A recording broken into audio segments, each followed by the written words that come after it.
Hey guys, welcome back to the Hard Knox Garage. Today we're going to be installing a skid plate for my steering box in my 2003 Jeep TJ. If anyone knows, I've had a TJ, driven one, off-roaded with one, you know the steering box is in quite a vulnerable place. It's very low, it's often dinged. Mine has been dinged many times. I just touch it up with paint, but probably can't see, but there's quite a few scratches and maybe a drip or two of leaking. Don't look at that. But anyway, MetalCloak was kind enough to send over their steering box skid plate for me to install. I'm super excited. I still have all like stock steering, like it's stock pump. They don't even make them anymore. It's like a Mercedes box, air quote. So you can't really get like a direct replacement. I guess you could like rebuild them and stuff, but trying to keep it safe, trying to prolong the life because I don't have any plans to do any like hydraulic steering or anything, so I would like to keep this pump functioning and safe as long as I can. So it's going to be a super easy install on the skid plate, just a couple of bolts, drilling one hole. I'm excited to show you guys. Let's do it.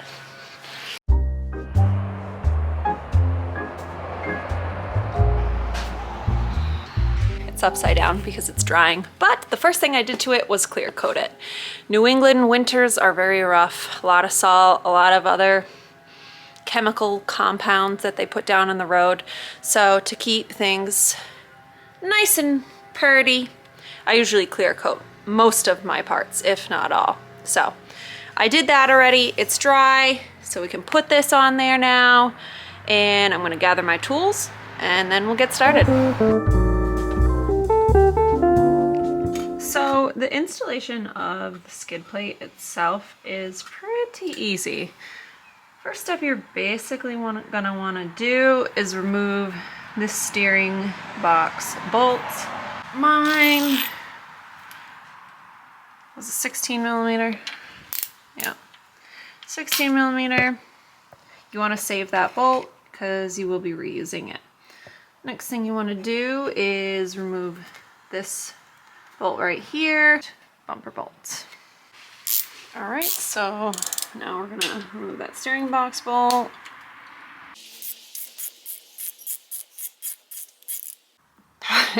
A nice leaky gearbox keeps these bolts from rusting, so that's why it probably came out so easily.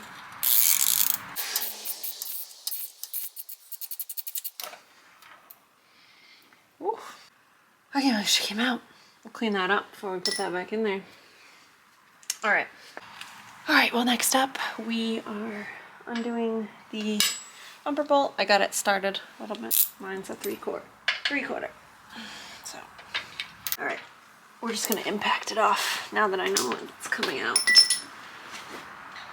I just hate like impacting stuff if I don't know that it's not gonna come out, so I usually try to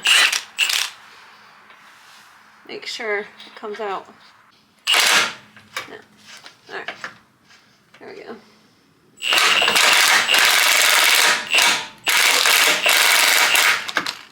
We're just going to send it out.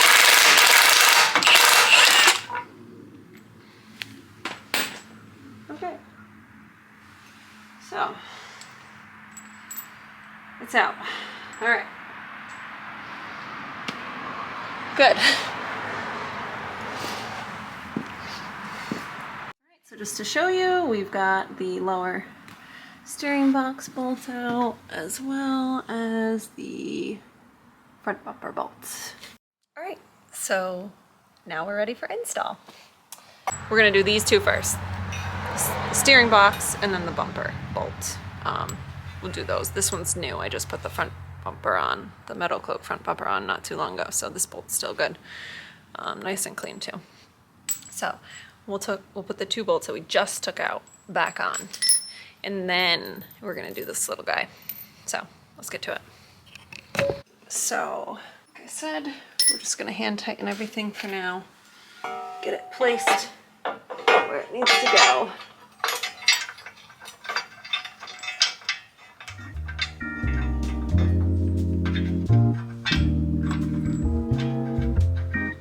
I recommend doing the bumper one first. At least for me, that bolt is usually the one that's harder to get lined up.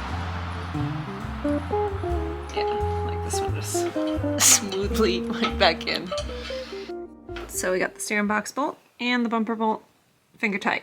Now we're gonna come on under and put this little guy through the skid plate into the bumper. Line those holes up, the bolt through the farther one. I think the new design uses this hole and the old design uses the last hole. Okay, so now all of our bolts are installed. They're mostly finger tight. We're gonna go back and tighten them all. They don't really say a specific order on to tighten, but I'm kinda, this one I'm gonna get a little further.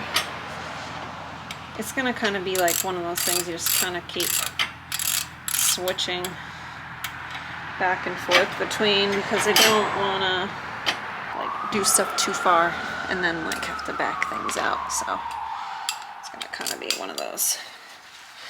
Little here, little there.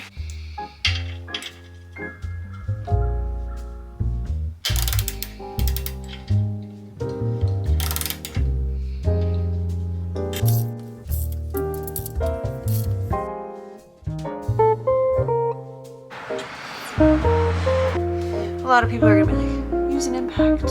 And I like the impact, I do. It's very useful. But I'm like also afraid I'm going to destroy stuff with it because it's like that powerful. And I just don't want to strip them up. And we're gonna do the one underneath that we started. 7/32. Little guy. And then a 9/16 box wrench. Honestly, I don't have much more to do.